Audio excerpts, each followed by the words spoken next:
Alright, this is Excellent Men 134. New Excellent Men, rather. They renamed Adjectiveless Excellent Men to New Excellent Men for about 40 issues. This is written by Van Morrison and it features the first appearance of Clinton the Queer, one of the greatest characters in comic book history, by which I mean one of the most despised characters in comic book history. We have this cover by Nathan Van Scribbler, the Nazi artist. He famously did the illustrations for Adolf Hitler's self-help book or something like that. But my concern with this cover, it isn't the evil Nazi pencils or that this is a picture of my most hated woman in the world. My problem is that this comes from the heyday of the poster covers pandemic. There was a period from about 2000 that lasted a decade where covers would just be irrelevant pin-ups of characters related to the book. Like this is just a portfolio piece. The actual issue has naught to do with this character. She's not even in it. She's not even listed on the cast of characters on the previously on page. Nearly all of Van Morrison's run has covers which I call poster covers. It's really annoying. The inside art, it is not by Nathan Van Scribbler, which we should all be thankful for. Otherwise, Clinton the Queer, he would be designed to look like a Hitler Youth or something. We open with a scene with Jumbo Carnation. He is a mutie fashion designer and he gets hassled in the street by some mutie-hating bigots and then he gets killed. And now we are introduced to our new character at the Excellent Men School for Mutant Muties. This is him there, Clinton the Queer. And I'm going to say something that'll probably make most of you cringe or haters. But I didn't think Clinton the Queer, as created and written by Van Morrison, is anywhere near a bad character. In this story and in this run, he serves his purpose. He tells a little story about, it's an almost classic Excellent Men fable, where a younger mutie, he falls to the dark side. In this issue, we set up Clinton, and I have seen some moaning about it, some commentary on this stuff online, and it aggravates us a lot because they completely miss the point of this story. Or more likely, they are so blindly furious with Van Morrison for disrespecting the Excellent Men that they want to twist the narrative of this story. The take on this run from idiots, from absolute idiots, who were mostly sour because Van Morrison, he dared to resolve their precious little figure of worship and leave the franchise with new directions to go in that are away from the same hard, repetitive Dark Phoenix rehashes. They cry stuff like, Van Morrison, he hated the Excellent Men. He destroyed the franchise. Look what he did to Mr. Magnets. He ruined Mr. Magnets. He destroyed Cyclist's character.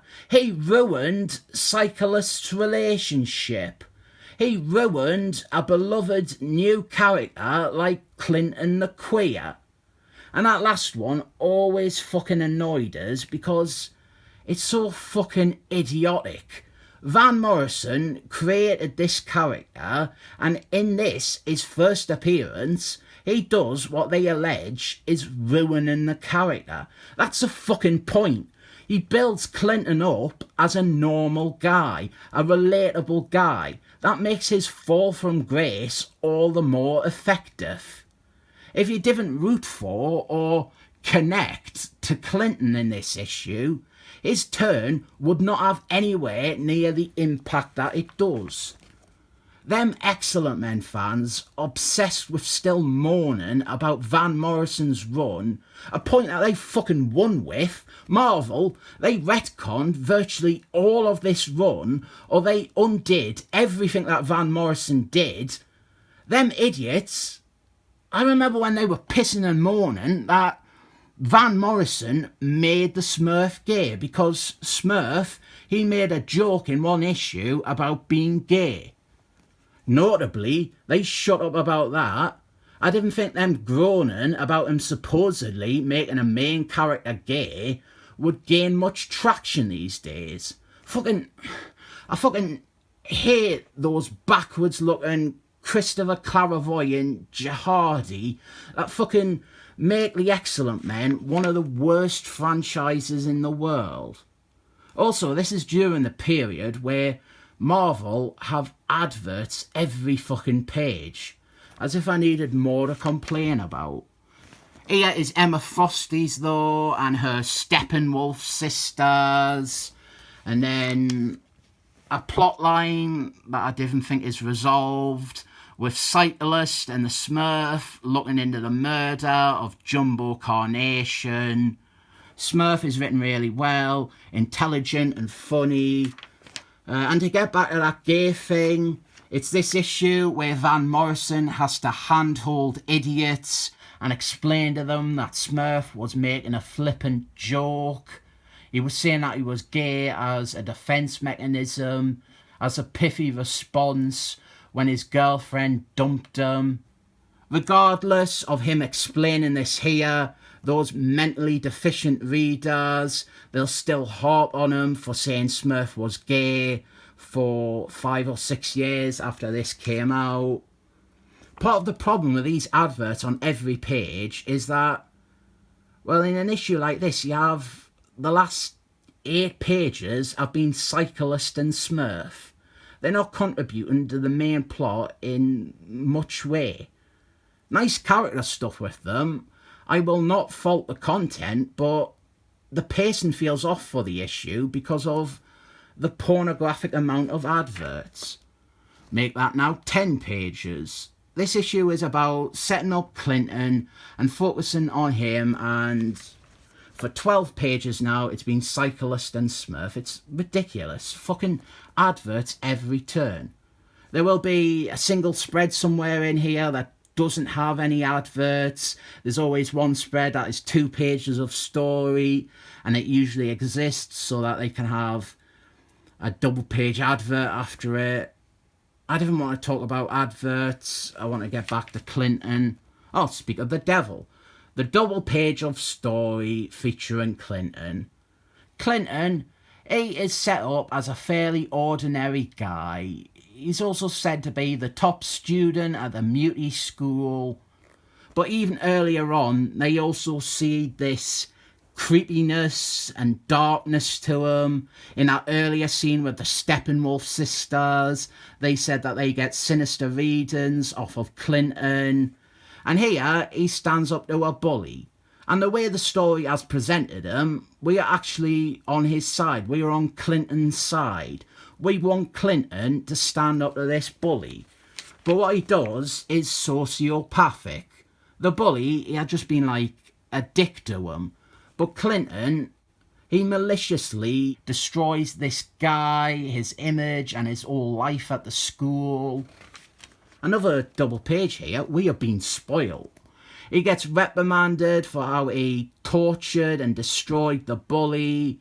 And one of our inciting incidents for all this was Clinton learning that he was adopted at the start of the issue. And to those who think that Van Morrison ruined this character that he created, well, in his first appearance, he already has crazy now written on his forehead in marker. It's a fucking point. Clinton, his life, it fell apart and he became lost when he discovered that he was adopted. Everything was like lies to him and he isn't able to pull himself back up from it, and he falls into a pit of just rejecting any authority figure or paternal figure like Dr. X. Another double page of story. What's going on with this issue? Clinton, he also starts abusing drugs, the muty drugs, which was a thing that Van Morrison introduced. And then a few months later, Michael Bryan Benson, he decided to create a muty drug himself. And his iteration of the same idea is the one that Marvel ran with. Clinton, he is going off the deep end, and he gets to get his hair cut like a Hitler Youth. Good thing Nathan Van Scribbler wasn't involved. And I haven't even mentioned how this character became insufferable under every subsequent writer after Van Morrison. And the worst thing is, Van Morrison, he wrote the character out. But they decided to bring him back and make Clinton into a millennial hipster prat instead of the tragic fallen figure that he was. This issue, rereading it, it was a bit off. I'm so used to reading this whole story in trade, and I didn't realise that the first part, this introduction to Clinton, it was so gradual. I also seem to remember a lot more sympathetic aspects to the guy at first. The point is, I agree, Clinton is one of the worst characters in the Excellent Men books, but had he remained dead and gone after the Van Morrison run, he would not be anywhere near that list of characters. He was a really well done character in Van Morrison's run. Hell, you know what? I will be generous and even say that he was adequately served in the Phoenix Enders song thing. Poor story, but for most of it, he was built up as an appropriate threat. They should have left the character in the grave, much the same way that Marvel left this unfathomable volume of adverts in the past. They really took us out of this, them adverts, and they really offset the review because there was like 14 pages where I could have been talking about Clinton and the direction that his character goes in, but he wasn't on them pages, which would have made it seem unconnected. I will not mark it down for the adverts, so this comic is coming away with a 7 thumbs up.